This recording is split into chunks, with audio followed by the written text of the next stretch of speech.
Congratulation Soleman, তোর বউ। সোলেমান ভ্রু কুঁচকালো। ইব্রাহিমের সম্পূর্ণ কথা না শুনে তড়িৎ মোড়ে মুখ থেকে মিষ্টিটা বের করে বলল, বাল কিসের মিষ্টি খাওয়াচ্ছিস আর কিসের কংগ্রেচুলেশন? বউয়ের সাথে এখনো এক বিছানায় শুইতেই পারেনি। কংগ্রেচুলেশন শোনার জন্য তো কিছু করার লাগে, তাই না? সেটা তো করিনি। বউকে আজ পর্যন্ত চুমু তো দূরের কথা, শুয়ে দেখা হয়নি। আর তুই ফটকার নাতি মিষ্টি নিয়ে এসে বলছিস কংগ্রেচুলেশন। মাথা ঠিক আছে তোর, নাকি এই দিনের বেলা নেশে মেরে এসেছিস? কোনটা? ইব্রাহিম তপ্ত শ্বাস ফেলল। আমি কোনো নেশা করিনি, আর তুই আমার সম্পূর্ণ কথা না শুনে অন্য কিছু ভাবছিস। তাহলে কংগ্রেচুলেশন বললি কেন? আর এই মিষ্টি কিসের? তোর বউ গোল্ডেন জিপিএ পেয়েছে এসএসসি এক্সামে। সোলেমান বিরক্ত হলো। পেতেই পারে গোল্ডেন জিপিএ, এতে মিষ্টি খাওয়ার কি আছে? সেই 4 থেকে 5 বছর আগের রেজাল্টের মিষ্টি তুই খাচ্ছিস এখন, ফটকার নাতি। আজকে কিসের রেজাল্ট পাবলিশ হয়েছে জানিস? না তো, কিসের? এইচএসসির। তো তোর বউয়েরও আজ রেজাল্ট পাবলিশ হয়েছে, আর সেটা এসএসসির। সোলেমান ফট করে তাকালো ইব্রাহিমের মুখের দিকে। মাথা ঠিক আছে তোর? আমার বউ তো অনার্সে পড়ে। জি না, তোর বউ এসএসসি পাশ করলো আজ। মজা নিচ্ছিস না তো? তুই আমার শালা লাগিস যে মজা করব? রুমাইশা ফোন করে জানালো এই নিউজ। রুমাইশা তোকেও ফোন করেছিল, ফোনে পাইনি বলে আমায় ফোন করে জানিয়েছে। সোলেমান টেবিলের উপর থেকে ফোনটা নিয়ে দেখলো অনেকগুলো miss call. Rumaisa. Soleman call back করলো রুমাইসাকে। রুমাইসা ফোন রিসিভ করতে সোলেমান বলল, মেহেরিনের আজ রেজাল্ট পাবলিশড হয়েছে। রুমাইসা উৎফুল্লতার সহিত বলল, হ্যাঁ, এর সাথে অলংকারপুর গ্রামের মাঝে দ্বিতীয় হয়েছে। সোলেমান রাগে ফোনটা কেটে দিল। তার মা তাকে মিথ্যা বলেছে সেদিন। বলেছে অনার্সে পড়ে মেহেরিন। আর মেহেরিনের কথাবার্তা শুনে তো মনে হলো না মেহেরিন এত ছোট। শেষে কিনা বাল্যবিবাহ করলো সে। সোলেমান চেয়ার ছেড়ে উঠে রেগে কক্ষ থেকে বেরিয়ে যেতে যেতে বলল, আমি নগদ যাচ্ছি। এজওয়ান সুলতান আজ বাহাদুরের ফ্ল্যাটে এসেছে। বাহাদুর নূরজাহানের নাম্বার কালেক্ট করে এনেছে। এজওয়ান নাম্বারটা ফোনে উঠে ডায়াল করলো। সবেই বোনের বাড়িতে এসেছে মাহি। আননোন নাম্বার থেকে ফোন আসে। ভ্রু কুচকালো। ফোন রিসিভ না করে উল্টো কেটে দিল। এজওয়ানের চোয়াল শক্ত হয়ে আসলো। ফুসতে ফুসতে বলল, এই এজওয়ান সুলতানের ফোন কেটে দিচ্ছে এই মেয়ে? বাহাদুর দাড়ি শেভ করতে করতে বলল, ওই মেয়ে জেনে বসে আছে নাকি তুই ফোন দিয়েছিস? কথা খুব একটা ভুল বলিসনি, আবার ট্রাই করব। কর। এজওয়ান আবার ট্রাই করলো। মাহি সেম নাম্বার থেকে আবারও ফোন পেয়ে এবার রিসিভ করলো। কানে নিয়ে বলল, কে বলছেন? আমি তোমার ফিউচার সুইটহার্ট। মাহির চোখে মুখে রাগের ছাপ স্পষ্ট হলো। ফাজলামি করছেন আমার সাথে? কে আপনি? বললাম তো, তোমার ইন ফিউচার বাচ্চার বাবা।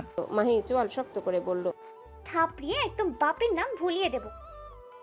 মনে হয় না তোমার হাতে থাপড় খেয়ে বাপের নামটা বলতে পারবো, তবে তোমার ঠোঁটে জোশ জোশ চুমু খেলে নিজেকে বলে যেতে পারি। জুতা চিনিস রাস্কেল? হ্যাঁ চিনি তো, তোমার জুতার মাপ কত বলো নিয়ে আসছি। এই কে রে তুই? বাচাল মেয়ে, এক কথা বারবার বলিস কেন? বললাম না তোর বাচ্চার বাবা আমি। মাহি ফোন কেটে দিল। পরক্ষণে আবারও কল আসলো। মাহি ধরল না। এজওয়ান সেটা দেখে বাহাদুরকে বলল, হে বাল, তোর দাড়ি রাখ, চল আমার সাথে। কোথায় যাব? আমার শ্বশুর বাড়ি। সেভটা করে নেই।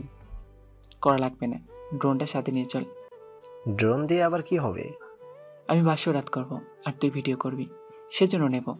কথা না বলে আয় তাড়াতাড়ি। বেচারা বাহাদুর অর্ধেক সেভ করা মুখটা পানিতে ওয়াশ করে ড্রোন হাতে নিয়ে দৌড় লাগালো। গাড়িতে এসে দেখলো এজওয়ান কারো লোকেশন ট্র্যাক করছে। কার লোকেশন ট্র্যাক করছিস? তোর ভাবির সোজা গুলশানের একে চাবি এই লোকেশন। বাহাদুর গাড়ি চালিয়ে সেই লোকেশনে গেল। গাড়ির ভেতর থেকে বাড়িটা দেখেই এজওয়ান বলল, ক্যা বাত হ্যাঁ, শাকিরের বাড়িতে এসেছে নূরজাহান। বাহাদুর ড্রোন নিয়ে দেখতো নূরজাহান কোন রুমে। বাহাদুর ড্রোন নিয়ে দেখলো দক্ষিণ পাশের এক রুমে সোফায় আধা শোয়া হয়ে টেবিলের উপর পা রেখে চোখ বন্ধ করে আছে। এজওয়ান দেয়াল টপকে সেই কক্ষের পাশে গেল। তারপর পাইপ দিয়ে উঠে ব্যালকনি দিয়ে রুমের ভেতরে গেল। মাহি এখনো টের পায়নি তার রুমে যে সে ব্যতীত আরও একজন আছে। এজওয়ান মাহির সামনে গিয়ে দাঁড়ালো। দেয়ালে হেলান দিয়ে বুকে দুহাত গুজে মাহির দিকে নিষ্পলক চোখে তাকিয়ে রইল। মিস ধানি লঙ্কা, তোমার ঝালের তেজে চলে আসতে হলো চোরের মতন পাইপে। এজওয়ান এগিয়ে আসলো। মাহির মুখের কাছে এগিয়ে নিল নিজের মুখটা। মাহি হঠাৎ করে কারো উপস্থিতি টের পেল নিজের অতি নিকটে। তাই ফট করে চোখ মেলে তাকালো। আর এতেই সামনে থাকা সেই মুখ দেখে চমকালো। এজওয়ানের বুকে ধাক্কা দিয়ে সরিয়ে দিয়ে বলল, আপনি এখানে? এজওয়ান সোজা হয়ে দাঁড়িয়ে বলল, তোমাকে দেখতে আসলাম। আমাকে দেখতে এসেছেন মানে? এজওয়ান বিরক্ত হলো। সোজা কথাই তো বললো তাকে দেখতে এসেছে, তারপরও ও ঢং করে বলছে আমাকে দেখতে এসেছেন মানে? কি চাই আপনার? কেন এসেছেন? আর আপনাকে ঢুকতে দিল কে? আমার কি চাই? আমার তোমাকে চাই। আমাকে মানে? মনে ধরেছে তোমায়, আমার ডার্লিং, সেজন্য আমায় লাগবে তোমাকে। মাহি দাঁতে দাঁত চেপে বলল, হু আর ইউ? আমি? ভুলে গেলে আমায়? কেন? কোনো ব্যাপার না, মনে করে দিচ্ছি। আমি হলাম রোমিও, লেডি কিলার রোমিও, পাক্কা play boy Romeo, flirting master Romeo, এজওয়ান সুলতান। মাহি নামটা শুনে চিনতে পারলো এই ছেলেটার কথাটাই কালকে তাহলে উনি বলেছিলেন। মাহি হাত নাড়িয়ে বলল, get the hell out of my house right now. না, গেলে কি করবে? কি করব দেখবেন? মাহি এজওয়ানের কলার ধরার জন্য হাত বাড়াতে এজওয়ান কিছুটা নিচু হয়ে মাহিকে খুলে যাওয়ার জুতার ফিতাটা বেঁধে নেয়। তারপর সোজা হয়ে দাঁড়াতে মাহি এজওয়ানের হাত ধরে বাড়ির বাহিরে আসতেই তার নজরে আসে বাহাদুরকে। বাহাদুর হাত দিয়ে অর্ধেক শেপ করা মুখ লুকায়, মানিজ্জত রাখলো না এজওয়ান। মাহি এজওয়ানকে ধাক্কা দিয়ে সামনে এনে দাঁড় করিয়ে হুঙ্কার দিয়ে বলে, এইসব ফ্ল্যাটিং অন্য মেয়ের সামনে গিয়ে করবেন। আমি ওইসব রাস্তার সস্তা মেয়ে নই। তুমি তো ডায়মন্ড, এক্সপেন্সিভ। চোখ টিপে বলল এজওয়ান। হ্যাঁ, আমি এক্সপেন্সিভ তো বটে। হোপ ডায়মন্ড আমি, আর সেই হোপ ডায়মন্ড কেউ কেনার সাহস দেখায় না। আর আপনার মতো ছেলেরা হাত বাড়ালে সেই হাত একদম চলছে যাবে। আমাকে ছোঁয়ার চেষ্টাও করবে না, মাইন্ড ইট। Be careful. আমাকে এখনো ঠিকমতো চিনেননি। চিনতেই তো চাই এখন সুন্দরী। দুইবার জন্ম নিলেও আমাকে চেনার সাধ্য আপনার হবে না। মাহি চলে গেল। এজওয়ান রেগে গাড়িতে গিয়ে বসলো। বাহাদুরও গিয়ে উঠলো গাড়িতে। বাহাদুরকে বলল। মালবেল কর। বাহাদুর পেছন থেকে হুইস্কির বোতল বের করে এগিয়ে দিয়ে বলল, ওই মেয়ে তো তোরে পাত্তাই দিল না, ধাক্কা মেরে বের করে দিল বাড়ি থেকে। আর তুই ওই মাইয়ার লাইগা আমারে দাড়িটাও শেভ করতে দিলে না। এজওয়ান হুইস্কির বোতলে চুমুক দিয়ে বলল, তাতে আমার বাল ছেঁড়া গেছে। ওর জন্য সুলতান, ওর জন্য 7 খুন ও মাপ। আর হোপ ডায়মন্ড কারে কয় আবার? একটা ডায়মন্ড আছে, সেটার নাম হোপ। এটাকে অভিশপ্ত বলা যায়। এটা নিয়ে অনেক কাহিনী আছে। বল না। বাট গুগল ঘেঁটে চান। এখন গাড়ি স্টার্ট দে। দাঁড়া, আগে গুগল ঘেটে জেনে নেই। বাহাদুর গুগলে লিখলো, হোপ ডায়মন্ডকে অভিশপ্ত ডায়মন্ড বলা হয় কেন। গুগল জানালো 400 বছর আগে গোলকোন্ডার গহীন খনির গাঢ় অন্ধকারে প্রথম আলোয় এসেছিল এক অদ্ভুত নীল রঙের হীরা। ভারতীয় উপমহাদেশের প্রাচীন বিশ্বাস অনুযায়ী হীরাটি ছিল বিষ্ণু মন্দিরের একটি মূর্তির চোখ। সেখানে এটি পূজিত হতো, রক্ষিত হতো, ভয় হতো তাকে, কারণ সৃষ্টির শুরু থেকে হীরাটির চারিপাশে ছিল এক নীরব অভিশাপে ঘূর্ণি। একদিন হীরার ভাগ্য বদলে যায়। ইউরোপীয় এক ধনকুটা ব্যবসায়ী জিন ব্যাপটাইজ ট্যাভার্নিয়ার সেই হীরাটাকে চুরি করে গোপনে মন্দির ছাড়িয়ে সেই হীরাটি নিয়ে চলে যায় ফ্রান্সে। অনেকে বলে মন্দির থেকে বেরিয়ে আসার মুহূর্তে সেই হীরার নিচ থেকে বিষাক্ত সাপ বেরিয়ে এসে তাকে ছোবল দিয়েছিল, সে বেঁচে গিয়েছিল। কিন্তু তার চারিপাশের মানুষ একে একে অদ্ভুতভাবে মৃত্যুবরণ করতে শুরু করে। ট্যাভার্নিয়ার হীরাটি বিক্রি করে ফরাসি রাজা লুই চতুর্দশের কাছে। রাজা সেই হীরাকে নতুন আকার দেন, রাজদরবারের জন্য উপযুক্ত করে কেটে নেন। তারপর থেকে শুরু হয় রাজপরিবারে একের পর এক বিপর্যয়। রাজা লুইয়ের শরীর ধীরে ধীরে রোগে ভরে ওঠে। তার একাধিক সন্তান অল্প বয়সে মারা যায়। অভিশাপ ধীরে ধীরে গ্রাস করে পুরো রাজবংশকে। বছর 25 পর সেই হীরাটি পড়েছিল রাজা লুই ষোড়শের রানী মেরি আন্তোয়ানেতের গলায়। ফরাসি বিপ্লবের সময় তারা দুজনেই আটক হন। লোককাহিনীতে আছে হীরাটি তাদের ফাঁসির দিনও রানীর কাছে ছিল। গিলোটিনে তাদের মাথা কাটার সময় হীরার শিকার নীল আলো নাকি ভিড়ের চোখে বিদ্যুৎ খেলে দিয়েছিল। পরবর্তী 1.5 শতক ধরে হীরাটি ঘুরে বেরিয়েছে ইউরোপের রাজপ্রাসাদ থেকে ধনী ব্যবসায়ীর লকারে, সংগ্রাহকের ড্রয়ারে, কখনো কখনো চুরি হয়ে, কখনো আবার মৃত্যুর হিমশীতল ছায়ায়।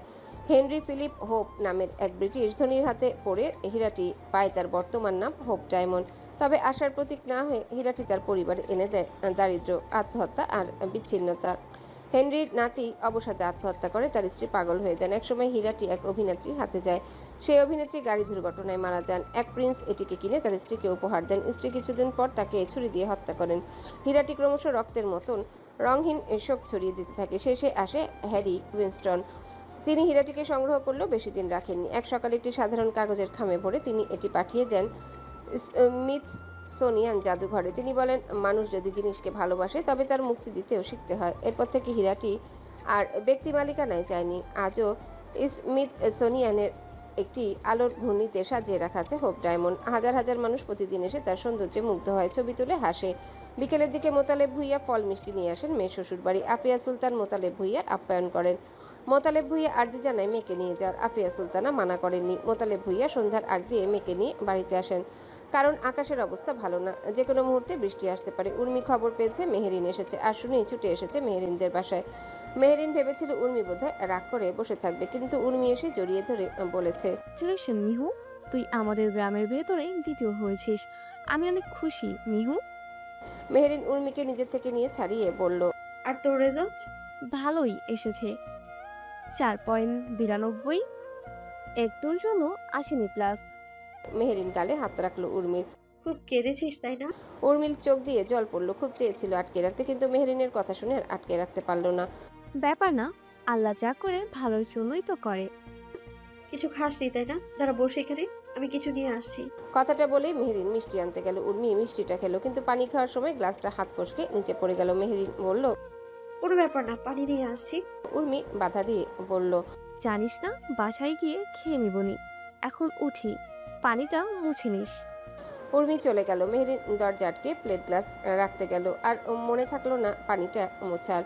সোলেমান সুলতান ভিলায় আসে ঠিক 7:30টার পর। বাহিরে তখন বাতাস আর মৃদু মৃদু বৃষ্টি হচ্ছে। বাড়িতে ঢুকে গলা চেঁচিয়ে মাকে ডাকে।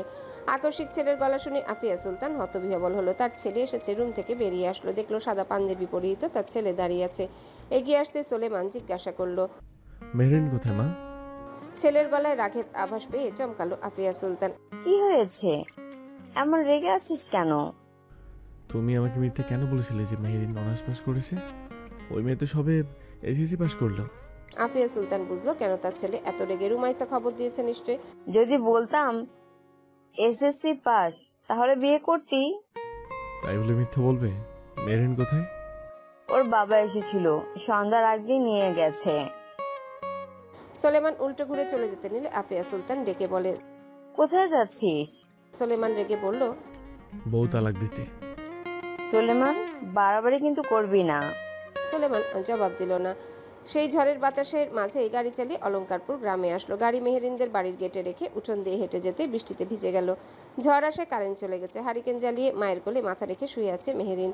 পরনে তার সাদা রঙের সালোয়ার কামিজ। এসেই শাড়ি চেঞ্জ করে এটা পড়েছে। আকস্মিক দরজায় ঠকঠক শব্দ শোনা গেল। এখন কি এসেছে আবার? মেহেরিন মাকে বলল, আমি দেখে আসছি। মেহেরিন ওড়নাটা মাথার উপরে সুন্দর করে গুছিয়ে নিল। ফ্লোর থেকে হারিকেনটা হাতে তুলে নিয়ে নিঃশব্দে রুম থেকে বেরিয়ে এলো সে। দরজার ছিটকিনিতে হাত দিয়ে খুলতেই সামনে একজনকে দেখে ভ্রু কুঁচকালো। দরজার সামনে দাঁড়িয়ে আছে একজন অপরিচিত পুরুষ। তার শরীরে আধা ভেজা সাদা পাঞ্জাবি, ছাপা নেই, রং নেই, তবুও যেন চাঁদের আলোয় দুধ সাদা হয়ে উঠেছে। তার মুখটা কিছুটা ভিজে, আর চুলগুলো কপালের দিকে লেগে আছে বৃষ্টির ছোঁয়ায়। সাদা পাঞ্জাবির নিচে নুপুর ছাপ স্নিগ্ধতা, তবে চোখে কি যেন চাপা বিস্ময়। সোলেমান সেই মুহূর্তে আবার দরজায় কড়া নাড়তে যাচ্ছিল, ঠিক তখনই আলোটা চোখে পড়ল। মেয়েটা হারিকেন হাতে দাঁড়িয়ে আছে। সাদা সালোয়ার কামিজে তার মুখখানা যেন ছায়াপাতহীন, নিখুঁত। হারিকেনের হালকা কমলা আলোয় তার মুখ উজ্জ্বল হয়ে উঠেছে, যেন কোনো শুভ্র পরী দাঁড়ানোর সামনে। সোলেমান মুহূর্তে থমকে গেল। সে পরপর দুবার চোখের পলক ফেললো। মেহেরিন সামনে থাকা লোকটাকে নিজের দিকে এক দৃষ্টিতে তাকিয়ে থাকতে দেখে জিজ্ঞাসা করলো, আপনাকে তো ঠিক চিনলাম না। কে আপনি? সোলেমান গলা খুলে কিছু বলতে গিয়েও থেমে গেল। শব্দ যেন বুকেই আটকে গেল, ঠোঁট পর্যন্ত এসে জমে রইল নীরবতায়। ভেতর থেকে সেরিন এগিয়ে এসে জিজ্ঞাসা করলো, কে এসেছে? মেহেরিন জবাবে এগিয়ে এসে বলল, চিনি না। সেহরিন মেহেরিনের হাত থেকে হারিকেনটা নিয়ে বলল, রুমে যা, আমি দেখছি। মেহেরিন চলে গেল। সেরিন দরজার কাছটা এসে সামনে তাকাতে সোলেমানকে দেখে চমকালো। দরজাটা সামনে থেকে সরে বলল, ভাইয়া আপনি আসুন, ভেতরে আসুন। সোলেমান ভেতরে ঢুকলো। সেরিন মাকে ডেকে বলল, মা বাইরে এসো তাড়াতাড়ি, সোলেমান ভাইয়া এসেছে। রুমের ভেতর থেকে সানজিদা বেগম বেরিয়ে আসলেন। মেহেরিন বরফের মতন জমে গেল নামটা শুনে। সোলেমান, ওটা তার স্বামীর নাম, তার মানে ওটা উনি ছিল। আল্লাহ, সে তো অপরিচিত ভেবে ওভাবে কথা বলে ফেলেছে, এখন কি হবে? তবে তার স্বামী এত সুন্দর, মেহেরিন বিড়বিড় করে উচ্চারণ করলো। মাশাআল্লাহ।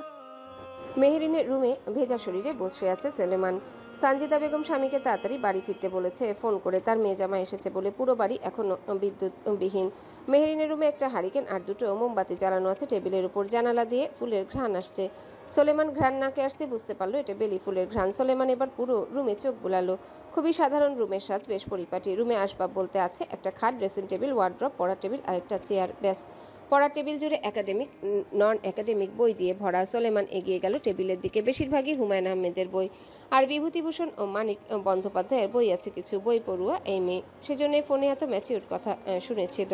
মেহরিন এখনো মায়ের রুমে দাঁড়িয়ে আছে, লজ্জায় সামনে যায়নি সোলেমানের। সানজিদা বেগম মেয়ের হাতে সাদা লুঙ্গি আর সাদা পাঞ্জাবি ধরিয়ে দিলেন। নতুন লুঙ্গি আর পাঞ্জাবি এটা মোতালেব ভুইয়া কেনার পর একদিনও পরেনি। মেহেরিনের হাতে দিয়ে বললেন, সোলেমানকে এটা দিয়াই মেহেরিন, ছেলেটা এখনো ভেজা শরীরে দাঁড়িয়ে আছে, আমি খাবার বাড়ছি। মেহেরিন মাথা নেড়ে লুঙ্গি আর পাঞ্জাবি টেনে নিজের রুমের দিকে এগিয়ে আসতে লাগলো। যতই পা বাড়াচ্ছে ততই বুকের ভেতর অস্বাভাবিকভাবে কাঁপছে, গলাও শুকিয়ে আসছে। মেহেরিন দরজার সামনে এসে উকি দিল, দেখলো তার স্বামী তার পড়ার টেবিলের সামনে দাঁড়িয়ে আছে পিছু ফিরে। মেহেরিন গুটি গুটি পায়ে এগিয়ে এলো, সোলেমানের পেছনে দাঁড়িয়ে বলল, আপনি তো ভিজে গেছেন, পোশাকটা পাল্টে নিন। স্নিগ্ধ এক কণ্ঠস্বর শুনে সোলেমান পিছনে ফিরল। চোখে পড়ল মেহেরিনের উপর।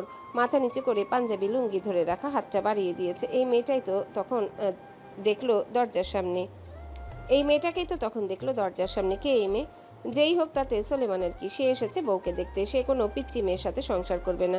মেয়ের বাবা আসলে মেয়ের বাবাকে বলবে কথাটা। সোলেমান মেহেরিনের হাত থেকে পাঞ্জাবি লুঙ্গিটা নিল। সে ভেবেছিল হয়তো পাঞ্জাবির সাথে প্যান্ট আছে, কিন্তু না, লুঙ্গি নিয়ে এসেছে। লুঙ্গি খুব কমই পরা হয় সোলেমানের, বলা চলে কয়েক বছরে হয়তো দু একবার পরে। সোলেমান গম্ভীর গলায় বলল, লুঙ্গি প্যান্ট নেই? বোধহয় নেই। সোলেমান কিছু না বলে ফোনের টর্চ জ্বালিয়ে ওয়াশরুমে গেল পোশাক বদলাতে। মেহেরিনের দম যেন এতক্ষণ আটকে ছিল। রুমের বাহিরে এসে হাঁপ ছেড়ে বাঁচল। সানজিদা বেগম গরুর গোশ, ভাজি, ডাল, মিষ্টি প্লেটে সাজিয়ে টেবিলে রাখলো। সোলেমান ওয়াশরুম থেকে বের হয়ে নিজেকে আয়না দেখলো, না ভালোই দেখাচ্ছে। সানজিদা বেগম রুমের দরজার সামনে এসে দাঁড়িয়ে বলল, বাবা সোলেমান, খাবে চলো। সোলেমান এগিয়ে এসে বলল, আঙ্কেল আছেন? ওনার সাথে আমার দরকারি কথা ছিল। শ্বশুর মশাইকে বাবা ডাকার বদলে আঙ্কেল ডাকছে। ডাকটা শুনে কিছুটা অপ্রস্তুত হয়ে গেল সানজিদা বেগম। না, বৃষ্টিটা ছাড়লেই চলে আসবে, তুমি খেয়ে নাও। প্রচুর ক্ষুধাও লেগেছে, সেই সকালে খেয়েছে, সেজন্য দ্বিরুক্তি না করে খেতে বসলো। খাবার টেবিলে গরুর গোশত দেখে বলল, গরুর মাংসে আমার অ্যালার্জি আছে। সানজিদা বেগম লজ্জায় পড়ে গেলেন। এখন তাহলে মেয়ের জামাই কি দিয়ে খাবে ভাত? শুধু ডাল আর ভাজি দিয়ে আগে জেনে নিতে পারতো। আসলে জানতাম না তোমার গরুর মাংসে অ্যালার্জি বাবা। 10 মিনিট সময় দাও, আমি মুরগি টেতে আনছি। সোলেমান সাথে সাথে মানা করলো। শুধু শুধু ওনাকে প্যারা দেওয়ার মানেই হয় না। একটা রাতই তো, সকাল হলেই তো সম্পর্ক শেষ করে দিবে। ভাজি আর ডাল দিয়ে কোনো রকমে খেলো, গলা দিয়ে নামতে চাইছিল না খাবার। জোর করে খেলো কয়েক লোকমা। মুখের এক্সপ্রেশনটাও স্বাভাবিক রাখলো, অথচ মুখের ভেতর এক প্রকার যুদ্ধ করে খেলো খাবারটা। সাধারণত একমাত্র দুপুর ছাড়া সোলেমান ভাত খায় না, তাও অল্প পরিসরে ভাত খায়। খাওয়া দাওয়ার ব্যাপারে বেশ বাছাই করে খায় সোলেমান। খাওয়া শেষে সোলেমান হাত ধুয়ে উঠে দাঁড়ালো। সেরিন বলল, ভাইয়া আপনি রুমে যান, আমি মেহেরিনকে পাঠিয়ে দিচ্ছি। সোলেমান রুমের দিকে যাচ্ছিল, মাঝপথে আবার সেই মেয়ের সাথে দেখা। মেয়েটা সোলেমানকে দেখে এগিয়ে এসে জিজ্ঞাসা করতে চাইলো, আপনার কোনো অসুবিধা হচ্ছে না তো? কিন্তু বলতে পারলো না।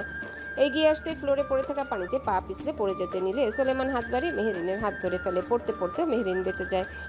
মেহেরিন সোজা হয়ে দাঁড়ালে সোলেমান মেহেরিনের হাত ছেড়ে বলল, সাবধানে চলাফেরা করুন। কথাটা বলেই রুমের দিকে চলে গেল। এই প্রথম তাদের একে অপরের স্পর্শ করা হলো। মেহেরিন নিজের বা হাতটা স্পর্শ করলো। লোকটার কথা টোনটা আজ এমন কেন? আপনি করে বলছে কেন? সোলেমান রুমে এসে অপেক্ষা করতে লাগলো তার বাচ্চা বউয়ের। মেহেরিন খাবার টেবিলে এসে দাঁড়ালো। মায়ের মুখ কালো দেখে জিজ্ঞাসা করলো, কিছু কি হয়েছে মা? সোলেমানের গরুর মাংসে অ্যালার্জি। ইস, ছেলেটা শুধু ভাজি আর ডাল দিয়ে কোনো রকম খেলো। একটু জিজ্ঞেস করিস তো সোলেমান কি কি খায়, সকালে সেসব রাখবো। আচ্ছা চিন্তা করো না, আমি জেনে জানাবো তোমায়।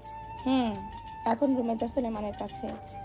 মেহেরিন ছোট করে হু বলে নিজের রুমে আসলো। সোলেমান মাথা নিচু করে বসে আছে।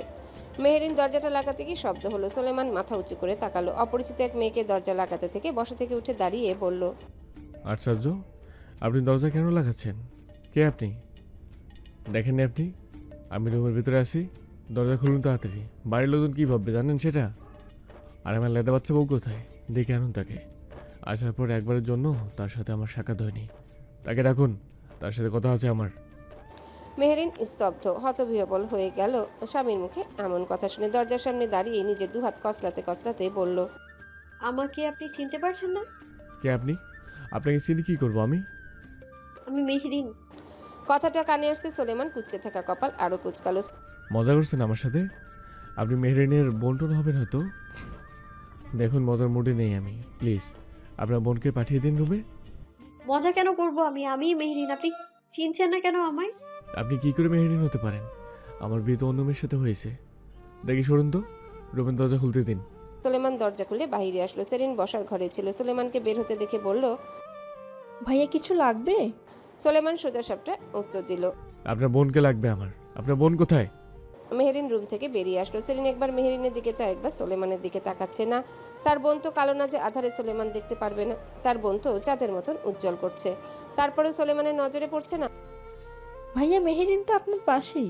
সোলেমান আশেপাশে তাকালো, সেই মেয়েকে দেখে বলল, কোথায়? মেরিন আমার পাশে? সেহরিন মেহেরিনের বাহু ধরে সামনে এনে বলল, এই যে মেহেরিন, দেখতে পাচ্ছেন না ওকে? সোলেমান বুঝতে পারছে না এই মেয়েকে কেন মেহেরিন বলা হচ্ছে। ও মেরিন? আপনি কি বিয়ের আগে দেখেননি মেহেরিনকে? দেখেছিলাম তো, কিন্তু তখনকার মেহেরিন আর এখনকার মেহেরিন তো কোনো মিলই নেই। এক মিনিট, সেদিন যাকে শাড়ি পাঠানো হয়েছিল সে কি ছিল তাহলে? মেহেরিন জিজ্ঞাসা করলো, কোন শাড়ি?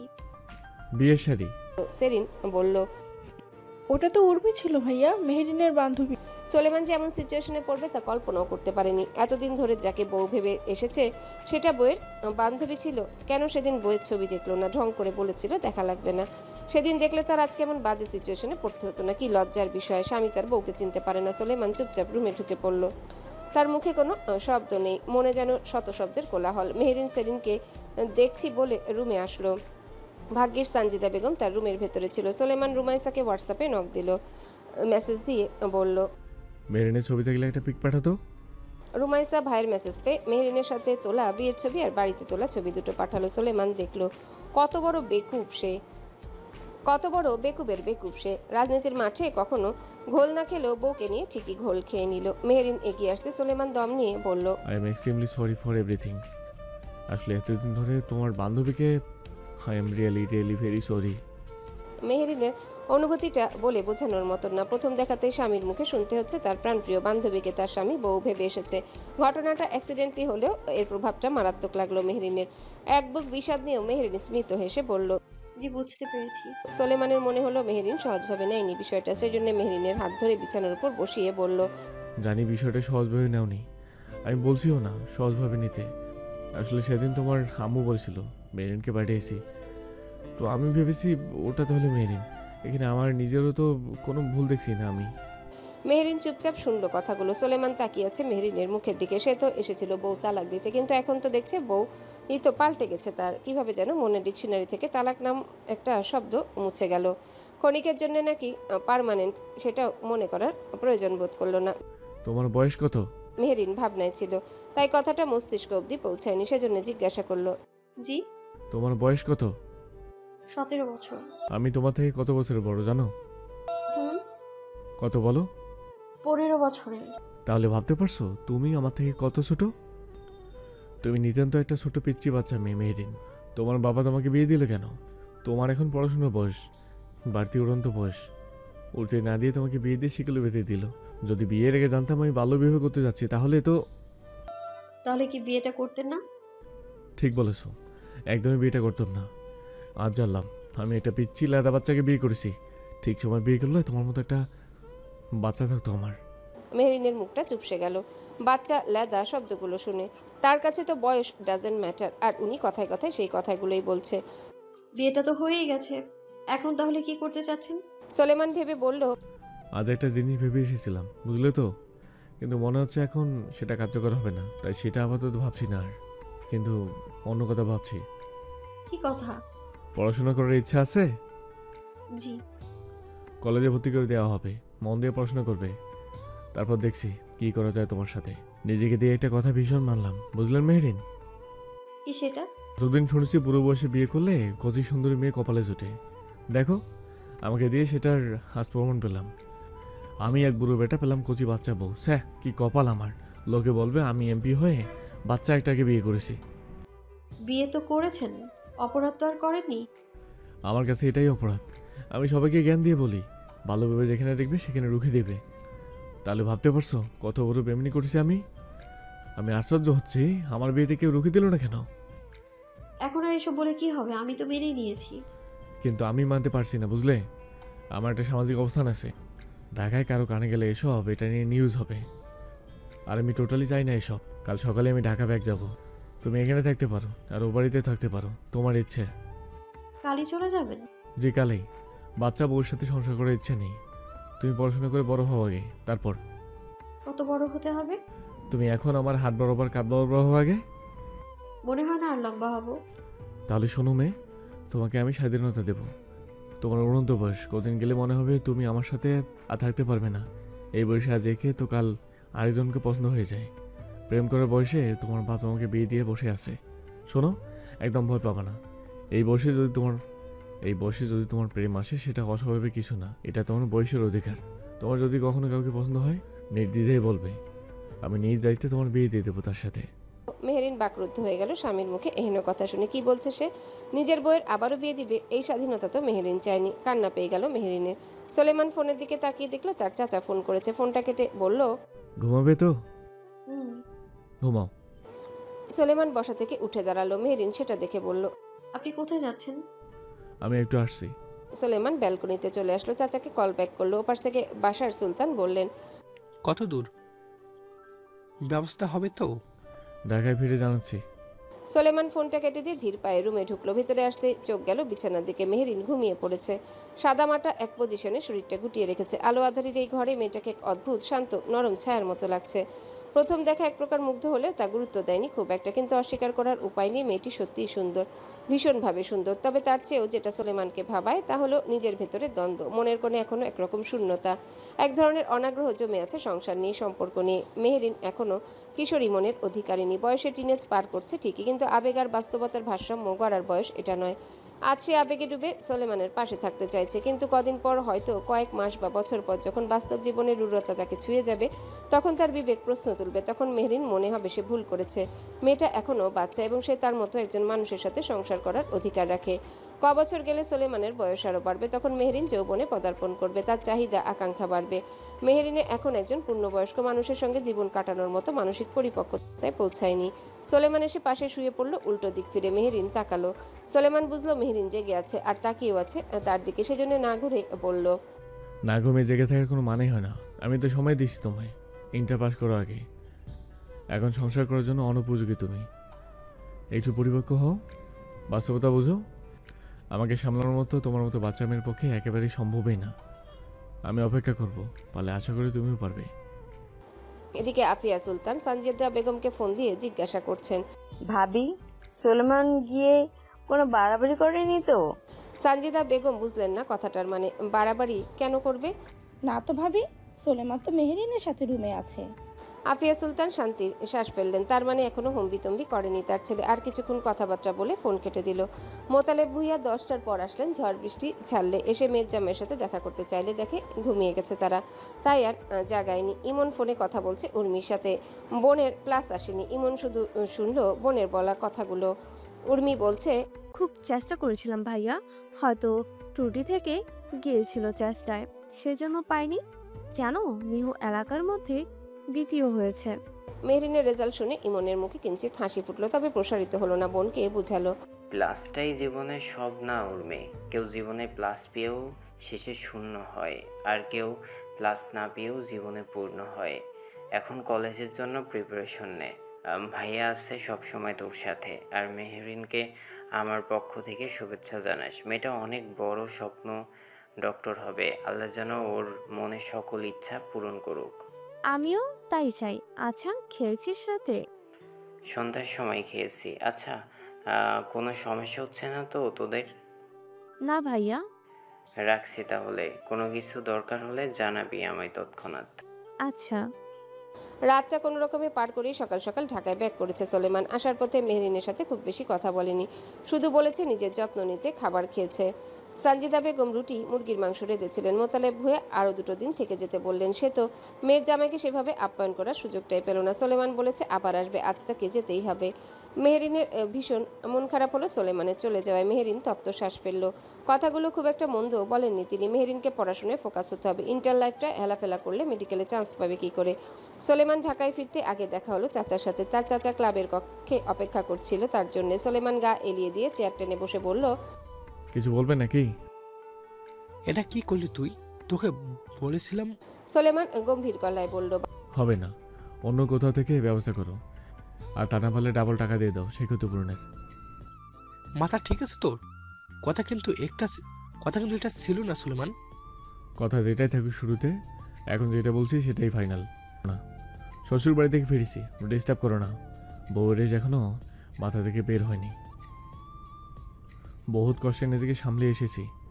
মা এতদিন একটা ভালো কাজ করছে, আমার বিয়েটা দিয়ে দিয়েছে। কথা ছিল গিয়ে তালাক দিয়ে দেবো, উল্টা কি বউ দেখে ফিদা হয়ে গেছিস? বিষয়টা হয়তো তেমনই, যদিও মেয়েটা বয়স কম, তবে 2 বছর অপেক্ষা করতে তেমন একটা কষ্ট হবে না।